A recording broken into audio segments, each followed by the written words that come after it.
இல்லாமலே வாழ்ந்து வரும் வாழ்விலே ஆசைகளின் ஆட்டமே பாரு.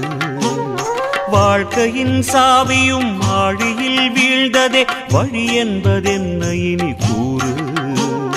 கைலையில் தாண்டவம் ஆடியது போதுமே பூமியில் நீ வந்து ஆடு. பூமியில் நீ வந்து